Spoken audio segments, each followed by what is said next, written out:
네, 오늘 거룩한 주일 하나님의 성전에 모여서 또 온라인에서 가정에서 예배드리는 여러분 모두 위해 우리 기쁘신 하나님의 은혜와 평강이 넘쳐나기를 간절히 축복합니다. 여러분, 우리가 하나님 한 분을 온전히 보게 되어지면 모든 것이 밝히 보이게 되어집니다.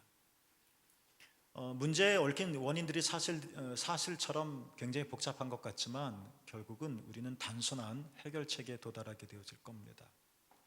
사방이 깜깜하여서 도대체 뭘 어디서부터 시작해야 될지 참 난감할 때 우리가 그때 하나님이 우리 믿음의 눈으로 확연하게 보이면 그때 감춰졌던 것들이 다 드러나게 되어질 것이고 모든 것도 환하게 드러나게 되어질 것입니다. 오늘은 예수님께서 눈먼 사람을 고치시는 치유 이야기입니다. 베세다라고 하는 곳에 이르러셨을 때 사람들이 눈먼 사람 하나를 예수님에게 데리고 와서 안수하여 고쳐달라는 내용입니다.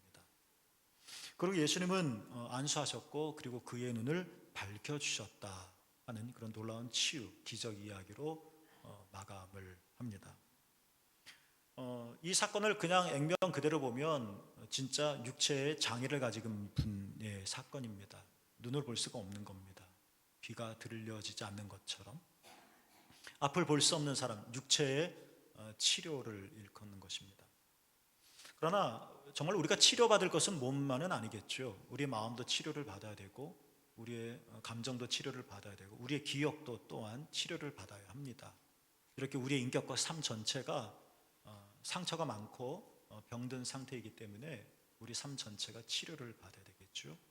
오늘 본문을 보면서 그냥 단순히 육체의 질병으로만 생각하지 말고 우리 삶은 어딘가 좀 어긋나고 왜곡되어지고 잘못되어진 우리 삶의 아픔, 이 병이 어떻게 치유되어질 수 있을까? 여러분, 이 치유에도 과정이 있습니다. 치유를 그냥 치유라고 봐도 좋고요, 아니면 회복이라고 해석하셔도 좋고요, 아니면 또 다른 단어, 새로움이라고 이해하셔도 좋습니다. 구원인 거죠. 또 다른 어떤 단어를 여러분이 적용을 하셔도 상관은 없습니다만 도대체 이런 삶 말고 뭔가 또 다른 삶이 있지 않을까? 앞을 보지 못하는 사람의 상황을 한번 생각해 보시죠. 온통 깜깜한 거잖아요. 근데 밝히 보였다. 그때의 그 놀라움을 한번 여러분 생각해 보십시오. 이런 삶의 환희가 우리는 어떻게 경험되어질까? 여기는 과정이 있다는 겁니다. 우리가 보기에 한순간에 정말 하나님께서 안수하셔서 예수님이 안수하셔서 고쳐주신 놀라운 기적처럼 보이는 것이지만 그러나 이것들을 잘 살펴보면 치유에도 이런 옛 껍질을 벗겨버리고 새로움으로 나가는 이런 회복에도 하나의 절차가 있다는 겁니다. 하나님께서 행하시는 이 과정이 있어요. 이것들을 오늘 본문을 통해서 우리가 잘 이해를 하고 우리도 주님의 손에 이끌려서 그 걸음 하나하나를 따라 나가서 본문에서는 벳세다의 눈먼 사람이 밝히 보게 되어졌던 것처럼 우리의 어떤 삶의 어떤 부분이 깜깜하고 더듬더듬거릴 수밖에 없는 그 부분이 아주 밝아지는 하나님의 치유와 회복의 역사가 여러분들에게 나타나기를 주님의 이름으로 축복합니다. 예수님께서 눈먼 사람에게 하신 첫 번째 행동은 뭐냐면 23절에 보면 오늘 본문은 아니지만 이런 말씀이 있죠. 앞부분에 예수께서 맹인의 손을 붙잡으셨다라는 말씀이 23절에 나옵니다. 아니 지금 예수님께서 잡으셔야 될 것은 눈이 아닐까요? 눈이 지금 안 보이니까. 그래도 엉뚱한 멀쩡한 손을 붙잡고 계십니다. 손이 상징하는 게 있을 거예요. 우리 악수할 때 손으로 하죠. 밥 먹을 때 손으로 합니다. 뭔가를 가리킬 때도 손으로 합니다. 이게 뭐지 하고 만질 때 손으로 만집니다. 그러니까 단순히 도구로 있어 손이 아니라 이 손이 우리 삶에 의미하는 어떤 위치가 있는 거죠. 정작 눈 때문에 예수님께 왔는데 예수님은 눈을 이렇게 터치하신 것이 아니라 그의 손을 붙잡았다. 이게 무슨 의미일까 하는 겁니다. 왜 치유하시기 전에 손을 붙잡으신 것일까 하는 겁니다. 여러분 이제 여러분이 한번 상상해 보세요. 이 사람은 앞을 볼 수가 없다고 그랬죠. 그러니까 이 사람은 자신 앞에서 어떤 일이 일어난지 보이지가 않으니까 매사 두려웠을 겁니다. 사람들이 자기를 끌어 예수님에게 왔긴 왔지만 예수님이 어떻게 생겼는지 지금까지 본 적이 하나도 없어요. 예수님이 내 손을 붙잡고 가시는데 나를 어디로 끌고 가는 것인지 몰라요. 볼 수가 없어요. 예수께서 지금 어떤 행동을 하시는지 나는 알 수가 없어요. 눈에 안 보여요. 그러니까 모든 것들이 모든 시간이 불안할 겁니다. 볼 수가 없다 하는 것 말이죠. 그렇다면 우리는 어떤 면에서는 우리도 눈먼 사람과 똑같지 않을까 싶습니다. 왜냐하면 우리는 잠시 후에 어떤 일이 일어날지 모르기 때문에 그렇답니다. 모르기 때문에 그런 거죠. 지금은 멀쩡하지만, 지금은 건강한데 잠시 후에 어떤 일이 일어날지 우리가 어떻게 알겠습니까? 지금은 행복한데 잠시 후에 내가 지금 너무 행복하니까 너무 행복한 게 죄송스러워서 갑자기 내가 불행해지지 않을까? 그래서 불행하게 생각하는 사람도 있죠. 우리는 정말 미래를 알 수가 없어요. 내가 뭔가를 선택하고 잘 생각해서 뭔가를 시도하고 결정을 해요. 내 판단이죠. 믿어요. 그러나 여러분, 사실 걱정이 앞서죠. 같은 이유일 거예요. 결과를 알 수가 없다는. 현대 물리학은 확률이라고 하잖아요. 확률이라고 하잖아요. 모든 게 불확정적인 거예요. 이럴 수 있는 개연성은 있지만 진짜 꼭 이렇게 된다? 현대 세계관에는 그런 거 없어요. 확률적으로 가능성이 많은 것뿐이지. 그래서 내가 이렇게 될 거야, 이런 A, B, C 가서 D가 될 거야, 내가 연구하고 공부해서 용기를 내어 선택하지만 그러나 알 수 없는 거예요. 그래서 우리는 불안해요. 완전히 카오스인 거예요. 혼돈이죠. 이게 현대인들의 삶이고, 이것이 세계를 바라보고 자신의 삶을 바라보는 현대인들의 무의식적인 사고 방식인 거예요. 그러니까 눈먼 사람이 볼 수 없어서 좌불안석이죠. 이게 도대체 뭐야? 왜 나를 이끌어? 왜 나에게 여기까지 데려오고? 이 사람이 무슨 일을 하려고 하는 거야? 깜깜한 거죠. 알 수가 없는 거예요. 그래서 모든 것이 불안하듯이 우리도 내일 일이 어떻게 될지 모르기 때문에 내가 합리적으로 잘 판단하고 결정하고 지혜롭게 나가지만 정작 내일을 어떻게 될지 알 수 없기 때문에 여전히 우리는 두려운 거죠. 그런 면에서 우리는 눈먼 사람과 똑같다는 겁니다. 여러분, 이렇게 우리가 방황 속에 있을 때, 혼동 속에 있을 때 우리는 어떤가요? 불안할 때 말이죠. 이때 누군가가 내 손을 붙잡아 주었다. 그런데 나를 붙잡은 그 손이 시체손처럼 차가운 손이 아니라 너무나도 따뜻했다. 내 손은 느낄 거 아니에요. 볼 수는 없지만 경험은 할 수 있잖아요. 눈먼 자의 손을 붙잡아 주었다, 예수님께서. 이것은 포획하듯이 팍 끌고 가려고 하는 거친 행동이 아니라 눈먼 자의 손을 붙들어 주었다. 불안하죠. 도대체 이 양반이 무슨 일을 하실까? 예수의 소문을 듣긴 들었지만 내가 이 사람을 본 적도 없고 지금 뭐 하려고 하는 거야? 모든 것이 긴장 속에 있을 때 따뜻하게 손을 뻗어 촉감을 느낄 수 있게끔 손을 잡아주셨다. 이것은 예수님의 초청이지 않을까 싶은 거. 우리가 처음 병원에 가면 의사들이 나를 이렇게 다룰 때 이게 어떻게 나를 수술을 하지? 나를 어떻게 치료해 나가시지? 우리는 모르니까. 그러니까 좀 약간 걱정이 되는 거 있잖아요. 잘할 거라고 생각하지만서도. 그런 것처럼 예수님께 왔지만 이분이 어떻게 할지 모르는 이 불안한 상황 속에서 손을 딱 잡으시면서, 얘야, 너 불안하지? 걱정이 많구나. 괜찮아. 나를 믿고 그냥 내 손에 이끌려 그냥 천천히 따라오려무나. 여러분, 이걸 어떻게 말로 하겠어요?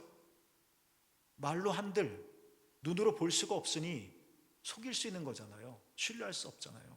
그러나 느낌이 오잖아요. 경험이 오잖아요. 손이 마주 잡아지는. 이걸 개인적인 종교 체험인 거죠. 그러니까 예수님께서 그 눈먼 사람의 손을 붙잡아 주셨다는 것은 뭐냐? 우리를 평강으로 이끌어 주시는 거예요. 너 나를 신뢰하고 따라와 주겠니? 하고 나를 초청해 주는 거예요. 예수님은 어떻게 치료하실지 우리는 아직은 알 수 없지만 그래도 예수님을 믿어보겠니? 하고 우리를 이끌어 주시는 거죠. 여러분, 그러니까 우리가 정말 하나님의 기적을 체험하기를 원한다면, 우리가 정말 회복되고 치유되기를 원한다면 우리에게 제일 먼저 이뤄내야 되는 것은 뭐냐면 개인적인 종교 체험인 거예요. 이건 설명할 수는 없어요.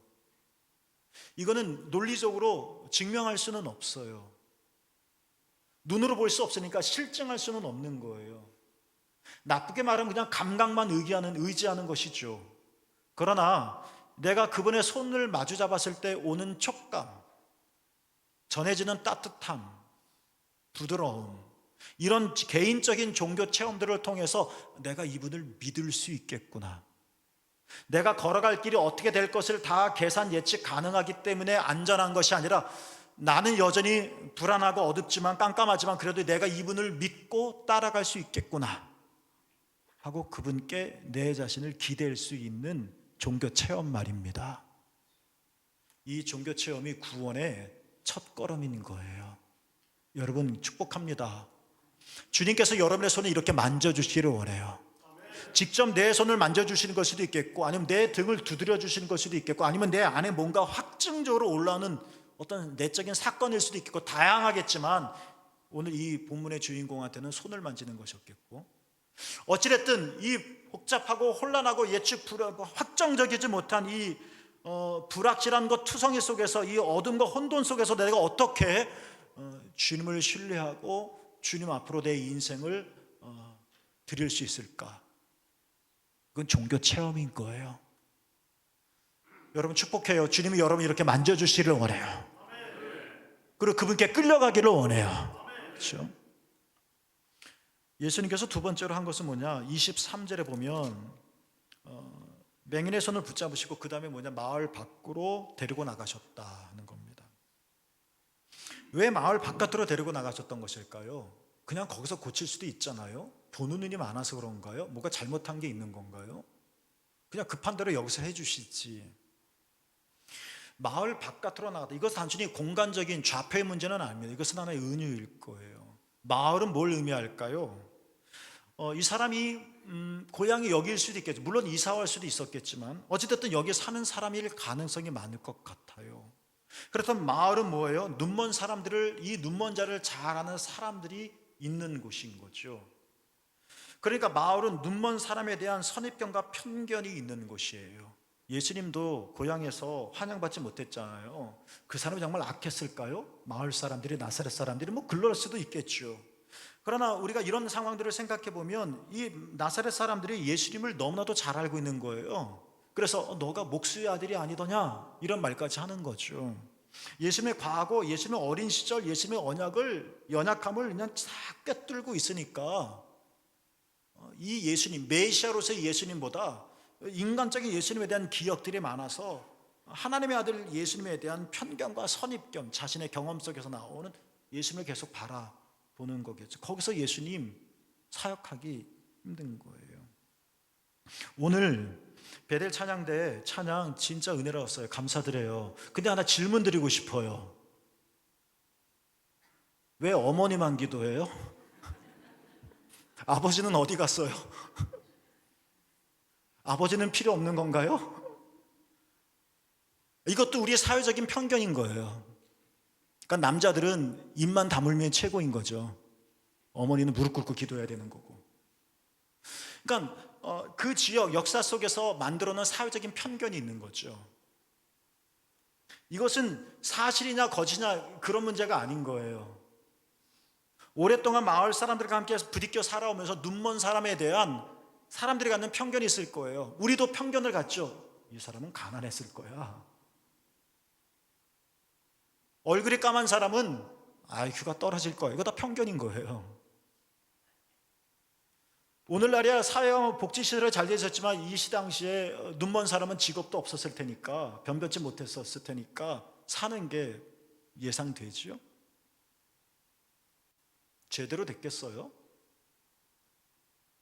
이 사람에 대해서 잘 알고 있는, 날 때부터 소경이었든지 아니면 사고가 나서 눈을 멀었든지 너무나도 잘 알고 있는 수많은 개개인에 쌓인 이 사람에 대한 어떤 기억의 축척들이 정작 눈먼 사람에 대한 어떤 편견과 선입견을 가지고 악한 의도가 아니라 또 사는 거예요. 어머니의 기도가 자녀들의 앞길을, 아버지는 쓸데없는 것처럼 말이죠. 마을이 그렇다는 거예요. 근데 더 중요한 것은 뭐냐? 마을 사람들만이 문제는 아니죠. 마을 사람들, 그러니까 나를 잘 알고는 우리 옆집 아저씨, 건너집 아주머니들이 나를 이렇게 바라볼 거야 라는 나의 생각 또는 나의 불안한 상상,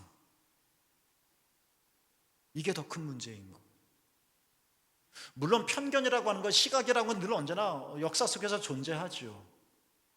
그러나 중요한 것은 뭐냐면 이러한 사회적인 시선과 편견과 문화와 그런 분위기, 그리고 이러한 것에 대해 내가 혼자 상상해 나가는 나만의 양산에 나아가는 나만의 생각, 이것이 내 삶에 내가 나에게 영향을 주는 거예요. 주는 거죠. 가만히 보면 저도 강릉에서 한 30년 가까이 이제 목회를 하는데요. 죄송해요. 오리지널 강릉분은 그리 많지 않으신 것 같아요. 다 평창, 정선, 아니면 뭐 어디 이렇게 오신 분들이 강릉에 거주하시면서 신앙생활 하시는 분들이 많아요. 제 생각이 틀릴 수도 있어요. 이것도 편견일 수도 있죠. 그러니까 여기는 복잡한 거예요. 강릉 사람들이 강릉에서 신앙생활하는 건 쉽지 않은 거예요. 내가 예수께 나가려고 하는데 걸리는 게 너무 많은 거예요. 우리 족보도 걸리고, 우리 가게도 걸리고, 학연도 걸리고, 걸리는 게 많겠죠. 그래서 내가 예수님께 한 발을 나가고 싶지만 이런 사회적인 분위기, 사회적인 시선, 이런 사회적인 어떤 구조 속에서 발을 못 떼는 거죠. 그렇죠? 마음은 있지만 용기가 없는, 내 의욕보다 사회적인 이 얼개가 더 나를 힘들게 하는 거죠. 이게 마을이라는 거예요. 마을 사람들이 나에 대해 갖는 어떤 것, 그 안에서 내가 나에 대해서 갖는 어떤 것, 이게 나에게 영향을 끼치는 거죠. 자, 이게 마을인데 그럼 예수님께서 마을 밖으로 데리고 나가셨다는 얘기는 뭘까요? 야, 너 더 이상 그런데 영향받지 말라는 의미는 아닐까요? 사람들의 어떤 시각, 사회적인 어떤 관점, 이것들이 필요하고 옳기도 할 거예요. 문제는 뭐냐? 내가 이것들에 너무너무 신경을 쓰다 보니까 내가 이랬을 경우 내 친구들이 뭐라 그럴까? 내가 이렇게 교회 다닌다 그러면 잘났다라고 말하지 않을까라고 하는 이런 사회적인 어떤 분위기, 이런 것들에 대해서 내가 예수님께 뭔가 하고 싶은, 뭔가 예수님께 나가고 싶은, 그러나 방해받아서 나가지 못하는, 이게 마을인데 그 마을 밖으로, 그러니까 마을 밖이란 뭐냐? 어떤 공간의 문제가 아니라 예수님과 친밀해지는 공간, 그곳으로 예수님께 데리고 나가셨다는 의미가 되겠죠. 새로운 곳으로 이사를 가시고 입탁 예배를 드리면 보통 뭐 방이 3칸이라고 했을 경우에 자녀들이 뭐 다 이제 외지로 나가서 부부만 살거나 아니면 자녀가 하나이거나 이런다면 거의 저는 이 말을 꼭 해드리는데요. 그 아내 되는 분한테, 집사님 또는 권사님, 여기서 이 방이 비는데 이 방을 집사님만을 위한 거룩한 성스러운 공간으로 한번 만들어 보시라 말이죠. 옷이 하도 많아서 걸 데가 없어서 그냥 옷 거는 방이 아니라, 창고처럼 짐 쌓아두는 그런 방이 아니라 다 치우고 집사님만을 위한, 집사님만 사용하는 방, 필요하다는 거. 안방은 남편이랑 같이 쓸 거고, 거실은 사람들이 왔다 갔다 할 거고, 내 방이 왜 필요하느냐? 방해받자. 여러분, 이게 진짜 필요한 거거든요. 필요해요. 특히 여자분들은 평생 남편 위에 살고 자식 위에 살고 그래 오셨잖아요. 요즘 뭐 사회구조가 좀 바뀌긴 했지만, 이제 다 컸으면 이제 누구의 아내, 누구의 엄마로 존재했었던 내 삶을 이제 내 방, 나의 삶을 다시 찾는 작업도 중요한 것처럼,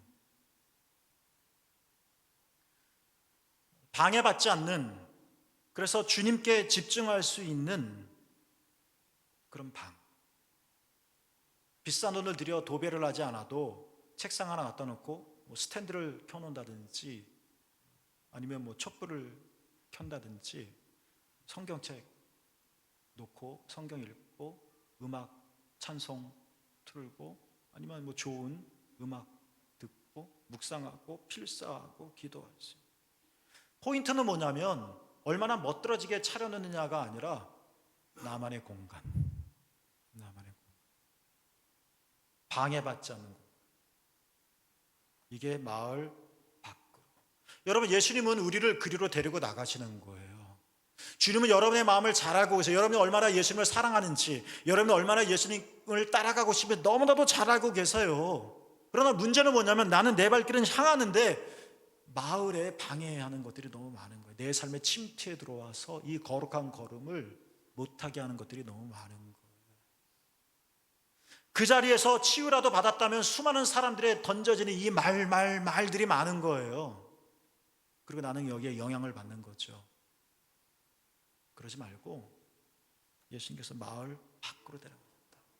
이것은 이 동네 사람들, 마을 사람들과 어떤 단절을 하라는 이야기가 아니라 너로서의 삶, 그리스도 예수 안에서 너의 삶을 온전히 살기 위해서, 사회적인 편견이, 선입견이, 관점이 다 틀렸다는 이야기는 아니지만, 그러나 이런 것에 내가 흔들리지 않고 주님께 온전히 드릴 수 있는 이 영적인 거룩한 공간, 골방이겠죠. 그곳으로 들어가야 된다는 겁니다.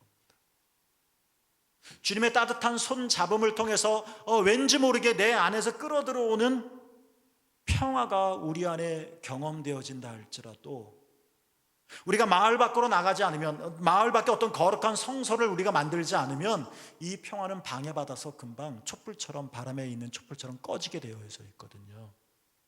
그러니까 그 공간을 마련하라는 거예요. 이사가라는 말씀이 아니라 집 안에서 그 공간을 조그맣게라도 만들라는 거예요. 공간이 진짜 안 되면 시간을이라도 만들라는 거예요. 마을 밖. 그래야지 손잡음을 통해서, 따뜻한 촉감을 통해서, 거룩한 개인적인 영적인 체험을 통해서 우리 안에 밀려들어오는 하나님 나라에 대한 평화가 꺼지지 않고 계속 지속될 수 있다는 거예요. 어떠세요? 우린 여전히 마을 안에 머물러서 얼마나 많이 방해받고 있나요? 그렇죠? 치유가 일어났다가 꺼지겠죠.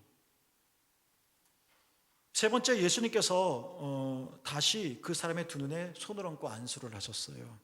25절 오늘 본문에 이에 그 눈에 다시 안수하셨다. 첫 번째 안수하셨죠. 그때 안수하신 후에 무엇이 보이느냐라고 물으셨어요. 그런데 이 눈먼 사람의 대답이 뭐예요? 사람들이 보여요. 근데 나무가 걸어다니는 것 같아요 라고 대답을 했어요. 사람은 사람이고 사람이 나무는 아니죠. 그러니까 아직 보이긴 보이지만 제대로 안 보이는 거예요. 이 말은 예수님의 첫 번째 기도가 부족했다, 이거를 뜻하는 게 아닌 거예요. 예수님은 이미 안수를 통하여 우리의 삶을 온전케 회복하셨어요. 그런데 두 번째, 첫 번째 때는 여전히 사람들이 나무가 걸어다니는 것처럼 보이는데, 두 번째 안수하고 났더니 오늘 본문 맨 마지막에 시력이 온전히 회복되어 모든 것이 밝게 보였다라고 말을 해요.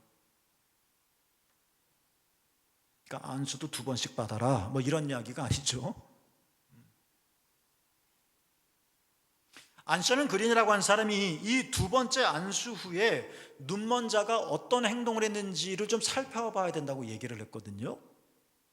오늘 25절에 안수를 받고 나서, 두 번째 안수를 받고 나서 이 눈먼 자가 한 행동이 뭐죠? 25절에 보면 이에 그 눈에 다시 안수하심에 그가 어떻게 했어요? 주목하여 라고 되어져 있어요. 이 단어를 좀 우리가 살펴봐야 된다라는 게 이제 안셀름 그린의 이야기인데요. 이게 헬라어 아나블레포인데, 이 아나블레포라고 하는 뜻이 원래 뭐냐면 하늘을 우러러 보다라는 뜻이에요. 그러니까 세번역 성경을 조금 의역하면 아나블레포라고 하는 이 단어의 뜻을 적용을 해서 두 번째 안수를 받은 이에 주목하였다, 두 번째 안수를 받은 후에 이 눈먼 자는 뚫어지듯 하늘을 바라보았다 뜻이 되는 거예요. 그러자 시력을 회복해서 모든 것을, 세번역 성경이죠, 똑똑히 보게 되었다. 그러니까 두 번째 안수와 밝히 보였다는 요 사이에 주목하여가 있는 거예요. 주목하였다. 근데 이 주목이 하늘을 우러러 보았다 뜻입니다. 정리해 볼까요, 여러분? 예수님께서는 첫 번째 안수를 통해서, 여러분 기억하세요, 이미 우리를 온전히 치료하셨어요. 두 번째 안수가 사실 필요 없어요. 첫 번째 안수가 부족해서 뭔가 더 붙여야 될 것이 있는 건 아니에요. 다만 이미 첫 번째 안수를 통해 우리를 회복하셨지만, 문제는 뭐냐? 우리가 아직 제대로 보는 훈련이 안 되어져 있는 거예요. 안수를 하셨지만 아직도 마을 안에 있고, 안수를 하셨고 손 잡음을 통해서 우리가 묘한 종교적인 체험을 통하여 끌림이, 하나님에 대한 끌림이 우리에게 있지만 아직 마을 안에 있어서 수많은 사람들의 시선과 수많은 사람들의 관점과 사회적인 분위기에 우리가 여전히 영향을 받아서 아직 하늘을 못 보는 거예요. 그래서 사람이 보이긴 보이는데 나무가 걸어가는 것처럼 보일 뿐인 거예요. 나를 제대로 못 보는 거죠. 그래서 예수님께서 마을 밖으로 우리를 데려가셔서 거기서 다시 우리에게 안수하셨고, 이번에는 이 눈먼 사람은 어떻게 됐느냐, 사회적인 시선이 없는 곳이었으니까, 하나님을 볼 수 있는 곳이니까, 그래서 그곳에서 정말 하나님만, 예수님만 뚫어지게 바라보는 거예요. 뚫어지게. 그랬더니 모든 것이 밝게 보였다. 우리가 얼마나 많은 방해 속에 있는지, 우리는 여전히 마을 안에서 하나님을 뚫어지게 올려다보는 일이 수없이 좌절되어지고 있는지 우리는 경험해서 알고 있잖아요. 24시간 마을 밖에 살 수는 없을 거예요. 또 그렇게 살라는 말씀도 아니죠. 그러나 우리 안에 진짜 거룩한 성소가 우리 삶 속에 마련되어지고, 거기서는 정말 어떤 것에도 방해받지 않고 정말 뚫어지게 하나님만 바라볼 수 있는, 그분에게만 영향을 받을 수 있는, 우리가 이런 일들을 행하게 되어질 때, 주님이 이런 분이군요, 하나님이 이런 분이시군요, 예수님이 그러시군요 라고 하늘을 우리가 올려다 우러러 볼 수 있을 때, 주님의 손에 이끌려서 그때 우리는 사람을 사람으로 보이듯이 모든 것이 밝게 보이는 거예요. 여러분, 그래요. 우리가 이렇게 아나블레포, 그러니까 우리가 하나님이 제대로 보이면, 우리가 하나님을 제대로 볼 수 있으면 모든 것이 밝게 보이는 거예요. 이 은총이 우리에게 있기를 원해요. 많은 분이 아프세요. 저를 통해, 저뿐만 아니라 또 여러분들이 다쳤어요. 그러니까 우리 마음이 불안해요. 눈먼 사람처럼 헤매요. 더듬더듬거려요. 앞을 못 보니까 걱정스러워요. 주님께서 말씀하세요. 걱정하지 마라. 내 손을 붙잡고 따라와라. 평안히 따라오기만 해라. 이건 개인적인 체험이에요. 다른 사람의 손을 만지신 게 아니니까 나는 알 수 있는, 나는 느낄 수 있는. 그리고 주님께서 우리를 마을 밖으로 이끌어 가세요. 이 시선을, 나를 불안케 만드는 그 어떤 사건을, 나를 좌절케 만드는 어떤 일을 잠깐 끊고 마을 밖으로 나가서 하나님을 좀 우러러보자. 하나님을 우러러보는 일 속에서 하나님이 이러시군요, 주님이 이런 분이시군요 라고 우리가 온전히 보게 될 경우에 모든 것이 환해지는 겁니다. 새로운 삶이, 여기에 구원이 있는 거예요. 이게 치유인 거죠. 기적인 거예요. 여러분, 우리가 그 걸음 하나하나를 걸어가 보자고요. 혼돈과 참 왜 이렇게 어수선하지? 그러나 주님께서 우리를 구원하실 거예요. 여러분, 하나님을 보시고 예수님을 바라보셔서 모든 것이 제대로 보이는 은총이 있기를 주님의 이름으로 축복합니다. 기도하겠습니다. 하나님,